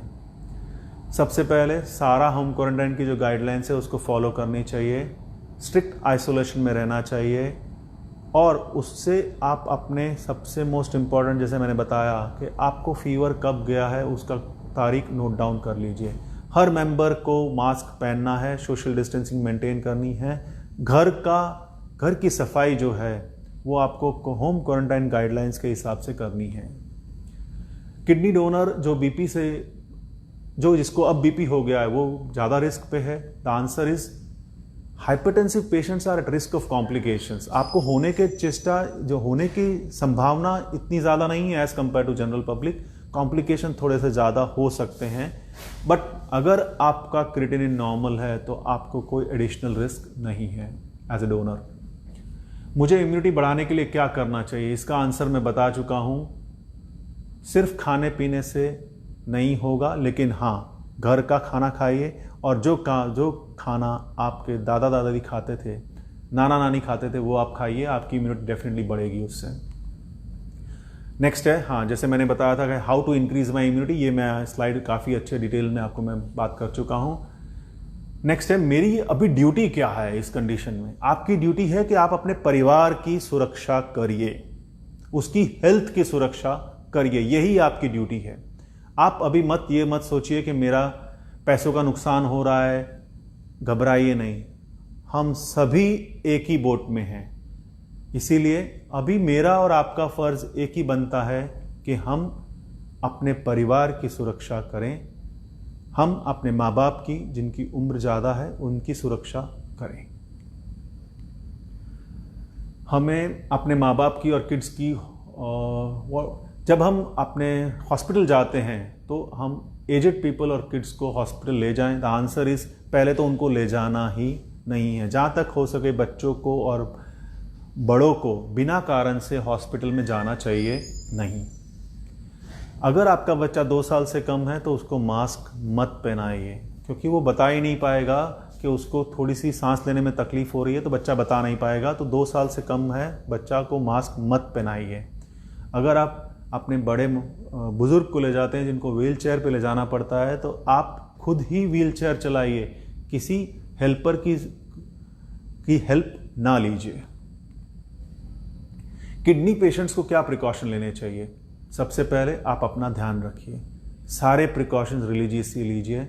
आप अपने डॉक्टर को मिलिए अगर आपको कोई भी सिम्टम्स होता है कोरोना का, या फिर आपको डिफ़िकल्टी इन ब्रीदिंग भी होती है। क्यों? क्योंकि आपको रूटीन सिम्टम्स जैसे कि फीवर है, यूजुअली जनरल पब्लिक को 90% में होता है। आपको अगर किडनी पेशेंट को कोरोना वायरस होता है तो उसको फीवर होने की संभावना केवल 50% है।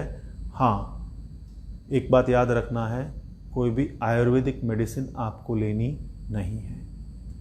और दूसरी बात, जो किडनी पेशेंट्स हैं, हम अक्सर जो भी इम्यूनिटी बढ़ाने के लिए जो चीज़ें होती हैं उसमें पोटेशियम बहुत ज़्यादा होता है। तो जो भी आप खा रहे हैं उसकी लिस्ट बनाइए, उसमें पोटेशियम ज़्यादा तो नहीं है, उसको चेक कर लीजिए। इसका आंसर मैं दे चुका हूं कि इम्यूनोसप्रेसिव मेडिकेशन के साथ थोड़ा सा हृदय की प्रॉब्लम होती है, इसलिए इम्यूनोसप्रेसिव पेशेंट जो टेक्रोलिमस और साइक्लोस्पोरिन पर हैं उन्हें HCQ नहीं लेना चाहिए। आरोग्य सेतु कितना हेल्पफुल है? आरोग्य सेतु तभी हेल्पफुल है जब आप ईमानदारी से उसमें आप उसको फिल करेंगे। अगर आपको सिम्टम्स हैं और आपने फिल कर दिया कि मेरे को सिम्टम्स नहीं है, तो आरोग्य सेतु आपको हेल्प नहीं करने वाला है।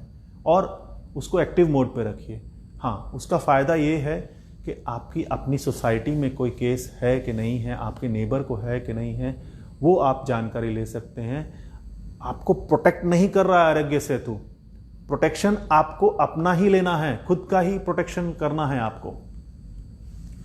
सैनिटाइज फुटवेयर को कैसे करना है डिपेंड करता है कि वो वॉशेबल हैं या नहीं वॉशेबल। अगर वॉशेबल हैं तो उसको आप पानी से और साबुन से साफ़ कर सकते हैं। अगर नॉट वॉशेबल नहीं है तो सैनिटाइज़र और से साफ़ कर सकते हैं, या फिर एक मॉप जो कि 1% हाइपोक्लोराइड से भिगा हुआ है वो आप अपने घर पे या ऑफिस के पार रख सकते हैं। इस तरह से आप अपने जूते सैनिटाइज कर सकते हैं। मुझे हैंड सैनिटाइजेशन कब कितनी फ्रिक्वेंटली करना चाहिए, इसका आंसर मैं पहले भी बता चुका हूँ कि जब भी आप खांसी खाएं या छींक खाएं तो आपको करना है। जब भी आप पानी पिएं, आप खाना खाएं या वॉशरूम यूज़ करें तो पहले भी और बाद में भी आपको हैंड सैनिटाइज करने हैं। सोप एंड सैनिटाइज़र के बीच में आपको कौन सा चूज़ करना है? मैं सोप को चूज़ करूंगा क्योंकि उसके साइड इफ़ेक्ट्स नहीं हैं, रिलायबल है और आपके हाथ अगर गंदे भी हैं तो भी आप यूज़ कर सकते हो, और सभी उम्र के हिसाब से आप यूज़ कर सकते हो, क्योंकि बच्चों जो 6 साल से छोटे हैं उनको हैंड सैनिटाइज अल्कोहल से कराने की नहीं चाहिए। इस वक्त में हम अपने आप को कैसे स्ट्रांग बना सकते हैं और आप अपना डर कैसे मिटा सकते हैं? सबसे पहले कोविड मीडिया से दूर रहिए।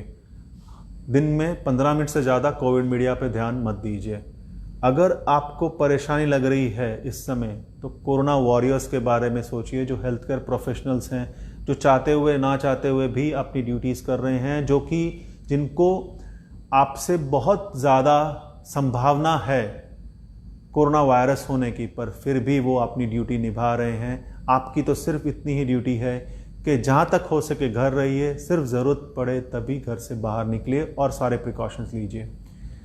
अल्कोहल का सेवन मत ना करें, पॉजिटिव रहिए, और वीडियो कॉल और अन्यथा अदर कॉल से आप अपने रिलेटिव से संपर्क में रहिए। हाँ, विटामिन डी का रोल आपके इम्यूनिटी पर है, डेफिनेटली है, यस। और आपको किस समय विटामिन डी मिल सकता है? अर्ली मॉर्निंग का लीजिए। 11 से एक अच्छा टाइम है, पर आपकी सनबर्न हो सकते हैं, इसलिए बेटर है कि आप मॉर्निंग में early time with 40% of your skin expose आपको विटामिन डी दे सकता है। और हाँ, जब भी आपकी परछाई आपसे लंबी हो जाए तो समझ लीजिए आपको विटामिन डी मिलने वाला नहीं है। आपका वायरस जो है ऑर्गन्स को कैसे एंटर करता है? वो एक 81 ऐसी रिसेप्टर्स है जिसके थ्रू ये एंटर करता है, और आपके लंग्स में ये ऐसी रिसेप्टर्स सबसे ज़्यादा होते हैं, इसीलिए ये वायरस लंग के सिम्टम्स में सबसे ज़्यादा होते हैं। नेक्स्ट है किडनी, इसीलिए लंग के बाद आता है किडनी का नंबर। क्या एक कोविड-19 जिसको हो चुका है और वो कोविड-19 से ठीक हो गया है, उसका इम्यूनिटी सिस्टम हमेशा के लिए वीक रहेगा? नहीं, द आंसर इज़ नो। और इनफैक्ट ये हो सकता है कि उसको न्यूट्रलाइजिंग एंटीबॉडीज़ बनने के चांसेस हैं, जो कि 30% लोगों में ये प्रोटेक्शन, मतलब कि एक बार कोरोना हो गया है तो दूसरी बार कोरोना हो सकता है। द आंसर इज़ यस, हो सकता है। आपको प्रिकॉशंस रखने हैं, क्योंकि 30% लोगों से ज़्यादा न्यूट्रलाइजिंग एंटीबॉडीज़ नहीं बनने वाली हैं जिनको कोरोना वायरस हो गया है। आपको पब्लिक ट्रांसपोर्ट में क्या प्रिकॉशन लेना है? पब्लिक ट्रांसपोर्ट में सबसे पहले मास्क ज़रूर पहनना है। एक छोटी सी बॉटल हमेशा आपके अपने करीब होनी चाहिए, और जब भी आप हैंडल बार्स यूज़ करिए किसी भी पब्लिक ट्रांसपोर्ट में, इमीडिएटली आप हाथ को सैनिटाइज कर लीजिए। आप बस में अगर ट्रैवल कर रहे हैं तो पीछे से चढ़िए और आगे से उतरिए। सोशल डिस्टेंसिंग बस में भी मेंटेन करना है, और किसी व्यक्ति को खांसी हो तो उसके पास जाके नहीं बैठना है आपको खाने पीने में क्या रिस्ट्रिक्शन है कोविड टाइम्स में? बाहर का खाना नहीं खाना है, रॉ फूड मतलब कि बिना कुक किए खाना नहीं खाना है, अल्कोहल पे आपको नहीं लेना है, और अगर आप ठंडे पानी से आपका गला खराब होता है तो प्लीज़ इस समय ठंडा पानी मत पीजिए, क्योंकि आप अननेसेसरी आप अपने आप को ट्रबल में ला रहे हैं।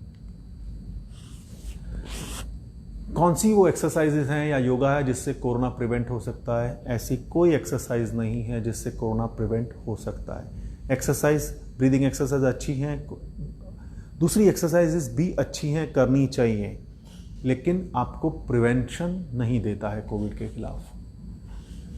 हम खाना कैंटीन से खा सकते हैं और कैंटीन में खा सकते हैं? देखिए, प्रेफरेबली अवॉइड करिए, क्योंकि वहाँ पे बहुत सारे जने इकट्ठे हो जाएंगे। लेकिन अगर नहीं पॉसिबल नहीं है कि आप वो खाना आपको खाना ही है, तो आप हैंड सैनिटाइज करिए। उस समय भी आप सोशल डिस्टेंसिंग मेंटेन करिए। खाना खाते वक्त आप बिल्कुल भी बोलिए नहीं, और डिस्पोजेबल प्लेट्स और ग्लासेस यूज़ करिए, या फिर आप अपने ग्लास और प्लेट घर से लाइए।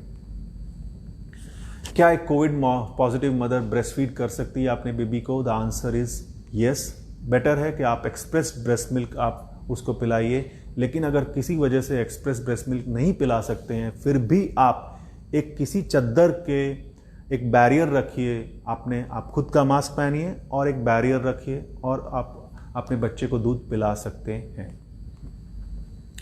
मैं इस कोरोना के उसमें प्रेग्नेंट हो गई हूँ तो मेरे को चिंता करने की ज़रूरत है? The answer is no, but हाँ ऑब्वियसली आपको प्रिकॉशंस लेने हैं और रेगुलर एंटीनेटल चेकअप करना है। नेचुरल रेमेडीज़ क्या हैं जिससे कोरोना वायरस से बचा जा सकता है? द आंसर इज़ ऐसी कोई रेमेडी है नहीं। आपको प्रिवेंशन के जो स्टेप्स हैं वही फॉलो करने हैं। बच्चे और बूढ़ों को क्या प्रिकॉशन स्पेशल हैं? The answer is yes, because बड़े लोगों को कॉम्प्लिकेटेड कोरोना वायरस होने के चांसेस बहुत ज़्यादा हैं, इसीलिए उन्हें घर से बाहर अभी भी नहीं निकलना है। मेरा रिलेटिव जो है एक हॉस्पिटल में एडमिट है नॉन कोविड की वजह से, पर क्या मैं हॉस्पिटल जा सकता हूँ? द आंसर इज अगर हो सके तो आप ना जाइए। खास करके अगर आपको खांसी या जुकाम है तो बिल्कुल मत जाइए। अगर जाना ही पड़े तो ट्रिपल लेयर मास्क पहनिए, लिफ्ट को अवॉइड करिए, नो टच टेक्निक पॉलिसी आप अपनाइए, जितना हो सके कम टाइम आप बिताइए, और जब वापस आप आएँ हॉस्पिटल से तो आप नहा लीजिए। हॉस्पिटल के अंदर और बाहर निकलते वक्त मुझे क्या प्रिकॉशन लेने हैं? याद रखिए, हॉस्पिटल के जाके आपको मास्क नहीं पहनना है, पहले ही पहन लेना है, और जो भी नियम उस हॉस्पिटल ने बनाए हुए हैं प्लीज़ फॉलो करिए। आप अपनी कार में अंदर आते समय हैंड सैनिटाइज यूज़ करिए, और हॉस्पिटल से आने के बाद आप अपने शावर ले लीजिए। इमरजेंसी सर्जरी करा लेनी चाहिए, करानी चाहिए। जिसका नाम इमरजेंसी है उसको ही सर्जरी करानी चाहिए। अगर प्लान्ड सर्जरी है तो प्रेफरेबली अवॉइड करनी चाहिए। आप क्या कोविड चप्पल या शूज से फैल सकता है? चांसेस बहुत बहुत कम है, अनलेस एंड अनटिल आप एक हेल्थ केयर प्रोफेशनल्स हैं जिसका कि सिक्रीशन आपके जूतों पे गिर गया है, वहाँ पे फैल सकता है, पर उसके भी चांसेस बहुत कम हैं। आप उन लोगों को क्या सलाह देंगे जो सिर्फ मास्क पहनने में माउथ कवर करते हैं? मैं कहता हूँ आप मास्क मत पहनिए। क्यों? क्योंकि आप प्रोटेक्शन ना अपने आप को कर रहे हैं और ना दूसरों को कर रहे हैं। मास्क दोनों के लिए है, आपके नोज के लिए भी और आपके माउथ के लिए भी। खांसी खाना ज़्यादा खतरनाक है या छींकना ज़्यादा खतरनाक है? As far as corona is concerned, छींकना ज़्यादा खतरनाक है। Which is more effective for hand wash, soap and water or sanitizer? My answer is soap and water. Corona HIV और मलेरिया का मिक्स एक मॉस्किटो है? नहीं, वो एक वायरस है। हर्ड इम्यूनिटी क्या है? हर्ड इम्यूनिटी उसे कहते हैं जब नेचुरली अकरिंग एंटीबॉडीज आपके शरीर में आ जाएं कोरोना वायरस या किसी भी वायरस के खिलाफ। ये तभी आती हैं जब 50 to 80% जनता इन्फेक्ट हो जाती है, तब ये आती है। होपफुली गारंटी नहीं है कि हमें ये एंटीबॉडीज़ आई जाएंगी हम में, लेकिन होपफुली आएंगी, ऐसी उम्मीद है। हमें कोविड के टाइम में अपना परसेप्शन कैसे चेंज करना है? सबसे पहले अपने आप को एजुकेट करना है, अपने बच्चों को एजुकेट करना है, और जितना हो सके जानकारी किसी व्यक्ति से लेनी है जिस पे आपको ट्रस्ट हो। सेकेंड थिंग, थोड़ा डर ज़रूरी है आपको प्रिकॉशंस लेने के लिए, और प्रिकॉशंस लेने हैं, कंटिन्यू लेने हैं। ये नहीं कि आपने 22 घंटे बहुत अच्छे से प्रिकॉशंस ले लिए और 2 घंटे आपने कहा कि नहीं यार मैंने तो बहुत प्रिकॉशंस ले लिए। ऐसा नहीं है, आपको प्रिकॉशंस 6 महीने से साल तक लेने ही हैं। अगर आप चाहते हैं कि अपने बच्चे आपके प्रिकॉशंस लें तो सबसे पहले आप प्रिकॉशन लीजिए। अगर आपको खांसी जुकाम बुखार है तो प्लीज़ डॉक्टर को बोलिए। ये आपके लिए ही नहीं, आपके परिवार वालों के लिए भी ये ज़रूरी है। ब्रीदिंग एक्सरसाइज कोरोना वायरस को ट्रीट कर सकता है? The answer is no. Breathing exercise जिसको कोरोना है उसको अभी नहीं करनी चाहिए। अगर वो अकेला रूम में है तो वो कर सकता है, लेकिन अगर उस रूम में दूसरा कोई भी इंसान है तो आपको ब्रीदिंग एक्सरसाइज नहीं करनी है, क्योंकि ड्यूरिंग ब्रीदिंग एक्सरसाइज आप एरोजोल्स जनरेट कर सकते हैं। यूजुअली जैसे मैंने आपको समझाया गया है कि ये 2 तरह से फैलता है, ड्रॉपलेट से और एरोजल से। ड्रॉपलेट जो है वो उसकी जो साइज़ होता है वो 15 माइक्रोन से ज़्यादा होता है और वो ट्रैवल ज़्यादा नहीं कर सकता है। जैसे खांसी खाई या छींक आई तो वो 2 मीटर से ज़्यादा नहीं ट्रैवल कर सकता है। बट अगर एरोजोल जनरेट हो गया, मतलब कि उसका साइज़ अगर 10 माइक्रोन से कम हो गया, तो वो पूरे रूम में 10 मीटर तक जा सकता है। और ब्रीदिंग एक्सरसाइज के टाइम पे एरोजोल जनरेट हो सकते हैं, इसीलिए आपको ब्रीदिंग एक्सरसाइज करनी भी है तो किसी के उस रूम में कोई नहीं होना चाहिए। Do we need to sanitize our spectacles? The answer is yes, alcohol से करना है। Should we use gloves? अगर आप उसकी केयर कर सकते हैं, अगर आप उसको बार बार हाथ नहीं लगाएं तो आप डालिए, वरना रहने दीजिए। What is the correct procedure for thermal scanning? अगर थर्मल स्कैनिंग तभी आपका टेम्परेचर सही बताएगा अगर आपने 1 से 3 सेंटीमीटर तक वो गन रखी है आपने स्किन के पास, तभी वो बताएगा। अगर आप एसी कार में बैठे हुए हैं और आपने थर्मल स्कैनिंग कराई है तो ऑब्वियसली आपका वो रीडिंग गलत ही बताएगा। और कम से कम 3 सेकंड तक तो आपको वो गन यूज़ करनी है टेम्परेचर नोट डाउन करने के लिए। जब 70 से 80% लोग एसिम्टोमेटिक इन्फेक्शन से पीड़ित हैं तो थर्मल स्कैनिंग की ज़रूरत क्या है? द आंसर इज़ कि जितने भी सिम्टोमेटिक पेशेंट हैं वो कोरोना वायरस को ज़्यादा फैला सकते हैं एज़ कम्पेयर टू एसिम्टोमेटिक। और हमें पता चल सकता है कि जिन लोगों को फीवर है हम उन लोगों को आइसोलेट कर सकते हैं, और फीवर है तो हम उसे इवैल्यूएट कर सकते हैं कि इसको कोरोना वायरस हो सकता है या नहीं हो सकता है। इसीलिए थर्मल स्कैनिंग ज़रूरी है। पल्स ऑक्सीमीटर अच्छी चीज़ है या नहीं अच्छी चीज़ है? अच्छी चीज़ है। इसे मॉनिटर अगर आपके पास है तो यूज़ करना चाहिए। क्यों? क्योंकि ऐसा अक्सर देखा गया है कि पेशेंट जिसको ऑक्सीजन की कमी भी होती है उसको सिम्टम नहीं होता है, लेकिन उसको ऑक्सीजन की ज़रूरत होती है। तो ये उन सिम्टम उन लोगों को डिटेक्ट करने के लिए कि भाई जिनको सिम्टम्स नहीं आ रहे हैं ऑक्सीजन की कमी के, लेकिन उनको एक्चुअली में ऑक्सीजन की कमी है, पल्स ऑक्सीमीटर आपको ये उन पेशेंट्स के लिए हेल्पफुल रहेगा। Do we need to sanitize our cars? Answer is yes, लेकिन हाँ, उसे प्रॉपरली अगर आप जो रूटीन साफ़ करते हैं अगर आप उससे वो साफ़ करेंगे तो आपकी कार सैनिटाइज रहने वाली है। हाँ, हैंडल्स जो है आपका स्टीयरिंग हैंडल जो है वो आपको उससे अल्कोहल सैनिटाइज से कर लीजिए, और बाहर आप साबुन और पानी से कर सकते हैं। अगर ट्रांसप्लांट पेशेंट को कफ, कोल्ड और फीवर है तो क्या कीजिए? हाँ, आप अपने डॉक्टर से ज़रूर संपर्क करिए, आपको कोरोना हो सकता है। ट्रांसप्लांट पेशेंट्स को कोई स्पेशल केयर करनी है? मैं कहता हूँ आप अपने प्रिकॉशंस जो हैं वो रिलीजियसली फॉलो करिए, आप अपने ड्रग्स जो हैं वो लेते रहिए, आपको HCQ प्रोफाइलैक्सिस नहीं लेना है।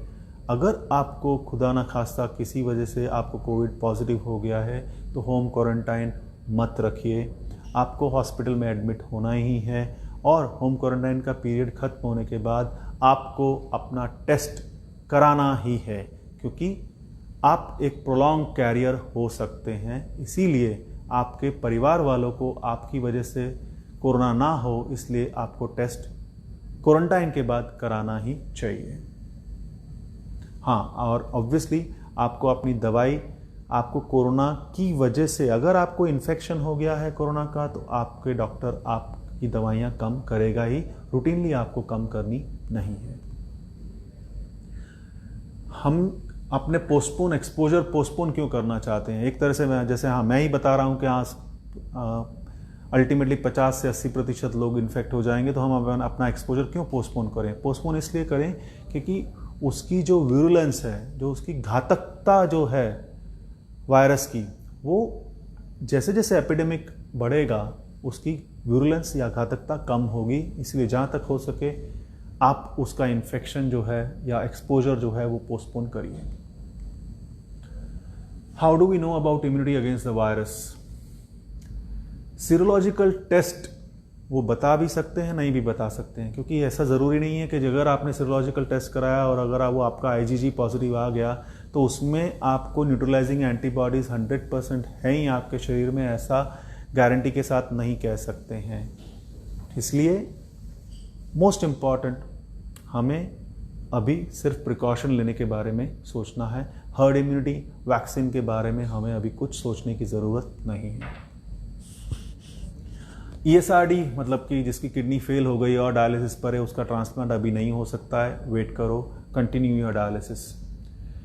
अगर हाँ, ये बड़ा अच्छा क्वेश्चन है भाई, मैंने अगर 70% अल्कोहल के बदले 90% अल्कोहल यूज़ कर लिया तो क्या उसकी एफिशिएंसी बढ़ जाएगी?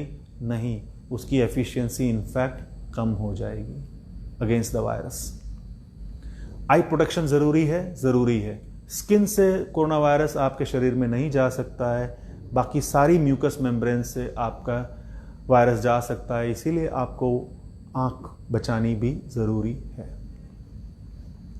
अब स्कूल जाने वाले बच्चों को क्या समझाना चाहिए और स्कूल को क्या करना चाहिए, वो थोड़ा इन ब्रीफ में आपको बताता हूँ कि obviously hand hygiene, respiratory hygiene, importance of taking precautions और जनरल इंस्ट्रक्शंस अच्छे से समझाइए। पेरेंट्स खुद फॉलो करिए तो बच्चा फॉलो करेगा। अगर उसको आप खाना दे रहे हैं तो उसको स्ट्रिक्टली कह दीजिए कि कुछ समय के लिए आपने दोस्तों के साथ खाना शेयर या नाश्ता शेयर नहीं करना है। उसको टिश्यू पेपर्स दे के जाइए और कैसे यूज़ कर, कब यूज़ करना है उसको समझाइए। 10 साल से नीचे अगर आपका बच्चा है तो उसे प्लीज़ आप सैनिटाइज़र की बॉटल ना दें। बस सीट अलॉट की जाएंगी बस में, उसी बस में जाके उसी सीट में बैठना है, ये अपने बच्चे को समझाइए। स्कूल वालों को चाहिए कि कम घंटे पढ़ाएं, एक्स्ट्रा करिकुलर एक्टिविटीज़ बंद कर दीजिए, कोई एट ए स्ट्रेच क्लास लीजिए, कोई ब्रेक ना दी जाए, क्लास की स्ट्रेंथ कम कर दी जाए, हो सके तो एक बच्चे को एक दिन और दूसरे बच्चे को दूसरे दिन बुलाया जाए। फिक्स सिटिंग अरेंजमेंट स्कूल में कराया जाए, पोस्टर, डूज एंड डोज के पोस्टर लगाए जाएं, हैंड हाइजीन के पोस्टर लगाए जाएं, एजुकेटिव सेशंस जो कि टीचर्स को पहले दिया जाए और फिर टीचर्स स्टूडेंट्स को तो ऐसे करना चाहिए।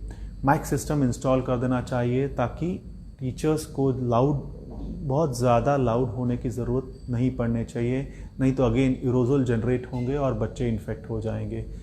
कुछ भी हो, बच्चों और टीचर में सोशल डिस्टेंसिंग मेंटेन रखनी ही है और बच्चों को आपस में भी सोशल डिस्टेंसिंग मेंटेन करनी है। एक्स्ट्रा करिकुलर एक्टिविटी इस साल के लिए ना कराई जाए, स्पोर्ट्स पीरियड रद्द कर दिया जाए, क्लास जो है क्लासरूम में ही उनको स्नैक्स दिए जाएं, पानी जो है अपनी खुद की बॉटल लाने का इंस्ट्रक्शन दिया जाए, हर जगह जहाँ तक हो सके CCTV कैमरा लगाया जाए ताकि सोशल डिस्टेंसिंग मेंटेन हो रही है कि नहीं हो रही है उसका आप मुआयना कर सकें। मास्क एटिकेट्स हर बच्चे को पढ़ाए जाएं, वेंटिलेटेड रूम्स रखिए, अपनी खुली खिड़कियां खुली रखिए, दरवाजे खुले रखिए और पंखे यूज़ करिए। डिसइंफेक्शन और क्लीनिंग स्ट्रिक्टली प्रोटोकॉल जो है वो स्ट्रिक्टली फॉलो करिए, खास करके बाथरूम्स में। ये अरेंजमेंट जो है वो बस का अरेंजमेंट है जिसमें कि डिपेंडिंग अपॉन द बस की जो आपकी बस मिनी बस है, बड़ी बस है, उसके हिसाब से ये मैंने डिज़ाइन किया गया है। तो आपको इस तरह से आपके स्कूल वाले करेंगे ही, इसी तरह से आपको अपने बच्चे में फिक्स सीट नंबर पे दे देना है। बच्चा उसी में आने जाने के टाइम पे वो उसी सीट पे बैठेगा। अब हमारा फ़र्ज़ बनता है कि अगर हम रेड जोन में हैं तो सरकार नहीं आपको रेड जोन से ग्रीन जोन में ले जाएगी, आप खुद ही अपने आप को रेड से ग्रीन जोन पे ले जाएंगे। तो क्यों ना हम अपना कर्तव्य निभाएं और जितने भी रेड जोन हैं भारत में उसको जल्दी से जल्दी ग्रीन जोन बनाएं। मैं डॉक्टर शीतल अग्रवाल का, डॉक्टर आकांक्षा गुंबर का, सिमरन गुंबर और आरुषि गुंबर का मैं शुक्रिया अदा करता हूं जिन्होंने मेरे को ये स्लाइड्स बनाने में और ये सारी चीज़ें इकट्ठा करने में मेरी हेल्प करी है। और ऑब्वियसली हर बार की तरह मैं उन डॉक्टर्स को और हेल्थ केयर प्रोफेशनल्स को शुक्रिया अदा करना चाहता हूं जो कि इस कठिन समय में अपनी जान पे खेलकर दूसरों की जान बचा रहे हैं। एंड ऑब्वियसली हर इंसान को शुक्रिया अदा करना चाहता हूं जिसने लॉकडाउन को बहुत ही सिंसियरली लिया है और अभी भी मैं चाहूँगा कि आप इसका सरकार को सहयोग दीजिए और मोस्ट इम्पॉर्टेंटली आप अपनी फैमिली को सहयोग दीजिए। Thank you, thanks a lot, नमस्ते।